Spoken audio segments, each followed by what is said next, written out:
بسم الله السلام عليكم ورحمة الله وبركاته. halkan waa ducaale media bartaan youtube ku leedahay dhageystayaasheeda qiimaha badan oo meel kasta oo caalamka daafiyada ka joogtaan waxaad leenahay ku soo dhawaada barnaamij aad iyo aad u xiiso badan. ilmo yar oo jiray 2 maalmood oo kaliya ayaa hooyadii laga haday 2 goor. العجائبكaaga Gurajaad waa magaalo ku taala dalka Hindiya oo 2 goor ama dhowr iyo 10 jeer ama kumanaan caruura lagu aftuutay. ilmo 2 maalmood jiray oo ay dhashay Marugmaal ku nool gobolka galbeedka ee Gurajaad ee dalka Hindiya ayaa lagu aftuubay mar uun maahe 2 goor. haddaba warbixin aan idiga hayno ilmaha yar labada goor la aftuubay aan idiga sheekeynay suucan bal dhageysta. hooyada ilmaha yar dhashay waxay tiri mar kale inankayga meelaan arkayo ka fogey maayo. waridu kuna ka fogeerin caruurtiina meel arkasaan. meena waadi oo ah Marugmaal sabool ah oo ku nool magaalada Gandhigari ee Gurajaad ee dalka Hindiya ayaa sidaa tiri. meena waa hooyo 25 jir ah oo ku nool dalka Hindiya san hore boo sheegnay. waxa ilmaheeda yar laga aftuutay mar isagoo 2 maalmood jira, markii kalena waxa laga aftuutay isagoo aan 2 bilood dhameysan. hooyadan meena wuxuu rafaadkeedu ama walwalkeeda ama dhibaatadeedu ay bilaamatay ama caruur ka xadkeedu iyadoo cusbitaal ka shaqeysa ka soo laabatay oo kula soo laabatay gurigeedii. meena oo ah hooyada wiilka yar laga haday ayaa waxay sheegtay in haweeney u sheegatay kalkaaliso oo ka tirsan cusbitaalkii ay ku umushay inay ku tiri ilmaha yar waxa la rabaa in la talaalo. kadibna meena oo wada wiilkeedii yaraa ayaa haweeneydii u raacday cusbitaalka. gabadhii ayaa ilmaha ka qaaday oo ku tiri meena sug inta ilmaha la sawirayo. allah yaay. dhowr saacadood kadib haweeneydii ilmaha yar qaaday ayaan soo noqon. hooyadii dhashay ee meena oo naxsan ayaa bilowday inay raadiso ilmaheedii yaraa. meena waxay tiri markii ay waardiyaashii cusbitaalku ay maqleen oohinteydii ayay i weydiiyeen wixii dhacay. markaasaan u sheegay in ilmahaygii yaraa aan la ahay, waxayna igu dhaheen booliiska la hadal. waa siday u tiri hooyada ilmaha yar dhashay ee meene. haddaba 43,000 iyo dheeraad caruur ah ayaa lagu waayay dalka Hindiya sanadkii hore sida ay sheegtay wasaaradda haweenka iyo kobcinta dhallaanka. haddaba dadka u dooda xuquuqda caruurta ayaa sheegay in tiradu intaa ka badan karto maadaama ay jiraan waalidiin sabool ah oo aanay dhacdooyinka booliiska u sheegi karin. laakiin meena iyo ninkeedoo lagu magacaabo Kanu isla markiiba booliiska ayay wargeliyeen. haddaba booliiska Hindiya oo wiilka yar aad u raadiyey iyo raadintiisii aan ugu gudagalno. hooyada ilmaha yar laga haday ee meena may garanaynin waxay ahayd haweeneydii ka qaadatay ilmaheeda. xitaa magaceeda may saxayn, timnaanna kamay bixin karayn, waayo waxay u sheegatay kalkaaliso caafimaad oo ay calaamadaheedina ay ka muuqdeen. sidaana waxaa yidhi booliiskii dambi baadhaha oo magaciisa lagu magacaabo HP Sela oo baadhitaankaa waday. booliiska ayaa baadhitaan ay baadheen muuqaalada ay duubtay kamarada CCTV-ga ee ku taala agagaarka cusbitaalka. waxay heleen saasaantii koowaad gabadh ku socota dhanka wadada weyn oo sidata waxay ku hoos qarisay foodadeeda ay huwaneed. ma noqon karaa ilmihii? way adag tahay in la sheegaa. halkaad weli nagala socotaana waa bartaan youtube-ka ku leenahay ducaale media ama Magura News. fadlan hanaga ilaawin subscribe-ka. markii ay weydiiyeen ku dhawaad 500 oo daroolada saqajaamada loo yaqaano ama bajaajta dadka qaar u yaqaanaan ayay xogtii ay heleen isku geeyeen. haddaba haweeneydii muuqaalka ka muuqatay waxay saqajaamad ama bajaaj u raacday tuulo u dhow goobjoogayaashu waxay sheegeen in ay arkeen in ay ilmo sidatay. Allahayaag mar labaad ayaa booliisku muuqaaladii CCTV-ga ka heleen tuulada, waxayna su'aalo weydiiyeen tukaameledii ku yaalay wadada.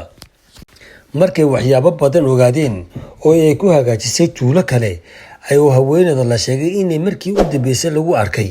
Haddaba baaritaankii ay bilaabeen booliisku oo si wacan wax u raadiriyay wuxuu ku hagay beer laga hayaamay, waxayna ka heleen dhar dumar iyo kaadh aqoonsi oo dumar.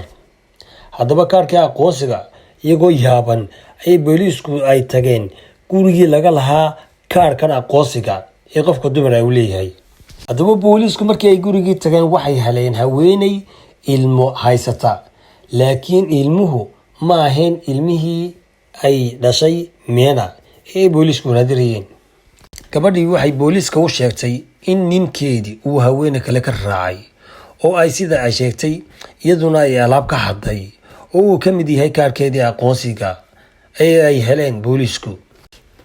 ilmaha ay haysatay gabadhan aqoonsigeeda laga hadayna wuxuu ahaa ilma ay u dhashay nin kale oo ay guursatay. haddaba booliisku waxay baadheen baadhitaan adag, waxayna bilaabeen inay raadiyaan ninkii qabi jiray gabadhan, waxaana ay heleen lamaano ilmo yar haysta oo degan ciwaankii ay gabadha u tilmaamtay. booliisku wuxuu sheegay ilmaha yar ay haysteen lamaanahaasna wuxuu noqday ilmihii yaraa ay dhashay Meena. booliiskuna saas ayuu ku guulaystay. haddaba lamaanihii baa la xidhay, laakiin haddana waxaa lagu sii daayay damiin. haweeneydii sidii la sheegay way qiratay in ay afduubtay Meena ilmaheedii oo ay isku dayday inay ku masabido haweeneydii hore ee uu ninkeedu qabi jiray. dharkeedii iyo aqoonsigeediina ay ku tuurtay beertii laga hayaamay, laakiin ninkii ayaa la sheegay inuu booliiska ku yidhi inaanu waxba ka ogeyn arrintaas oo uu haystay inuu isagu ilmaha dhalay. haddaba haweeneyduna waxay sheegtay in ay dhashay ilmo yar oo meyd ah oo ay ka baqaysay in ninkeedu naa kale ka raaco haddii ay guriga kusoo noqon weydo iyada oo wiil sidata. haddaba booliisku waxa ay sheegeen in hadalkan ay gabadhu u sheegtay inaanu ahayn mid ku cusub. weli nagala socotana waa barta YouTube ku leenahay Ducaale Media. haddaba aan u gudubno isku dagii labaad ee ilmaha yar ee Meena lagaga xaday. Meena iyo Kanu oo ah ninka qaba Meena waxay ku farxeen inay inankoodii dib u heleen, laakiin farxadoodu ma sii jirin haddana.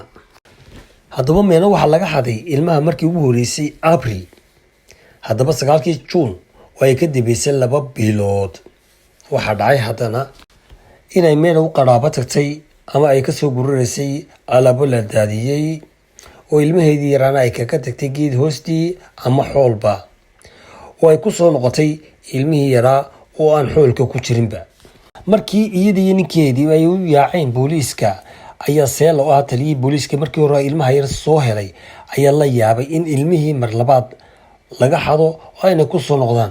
mar labaad ayaa haddana muuqaaladii CCTV-ga ay baadheen booliisku aagii ka dhawaa ama agaarkii ka dhawaa, waxaana ay ogaaday nin laga shakiyey oo ilmo yar isaga oo ku sita dhugdhugle ama mooto lagu arkay isla maalintii ilmaha la waayey. laakiin markii booliisku ay dabagal ku sameeyeen ninkii waxay sheegeen inaanu isagu ahayn qofkii dhugdhugleeda watay ama mootada watay maalinta ee uu ahaa saaxiibkii oo ku nool gobolka ay jaarka yihiin ee Rajasthan.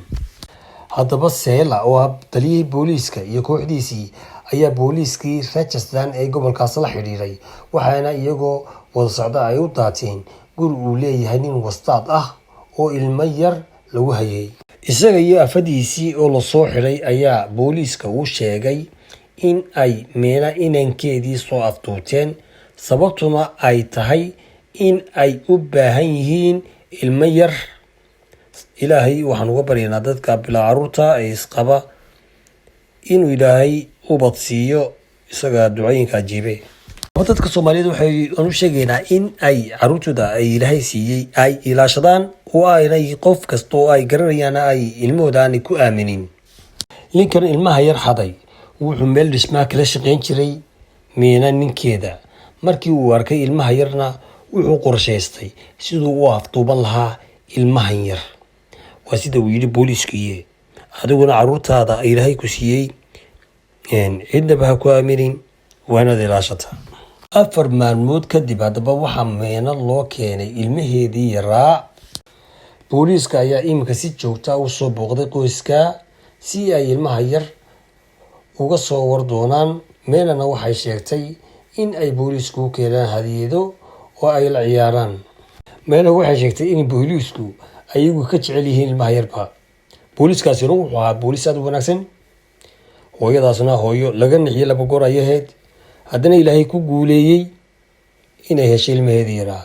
bartaad nagala socotaana waa bartan youtube-ka ku leenahay ee Ducaale Media. wassalaamu calaykum waraxmatullaahi wabarakaatu. waa idiin soo gudbinaynaa waxyaabaha cajaa'ibka ah